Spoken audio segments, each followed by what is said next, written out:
Салам алейкум, байке. Байке, сіз постоянно ошол жерде нарушение кыласыз да? Каттуураак айдайсыз. Кандай иним бай? Жакшыбы? Эми мен акырын эле айдайм го, такайлым да, кыбырап эле айдайм, чоң кишимин дейм. Эми кетимде шашып калганда каттуураак айдап коетпаймынбы? Кечирип коесуң иним, акырын эле айдайм. Эч эме кылбагы.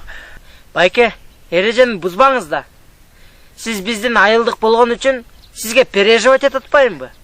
Рахмат иним, рахмат. Мага переживать эткен үчүн рахмат. Мага вообще переживать этпейм.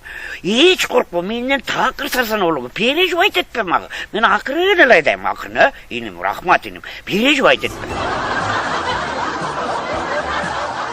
Байке, менден башка гайлер келсе, праваңызды алып коет. Ошого сарсанап атпаймынбы? Ой, иним, мен переживать этпе дедим. Эч переживать этпе. Ошо башка гайлерге да айтып кой. Мен үчүн такыр переживать этпесиң айлана. Эмнеге переживать этесиңер? Менде права жок да. Менде вообще права да болгон эмес.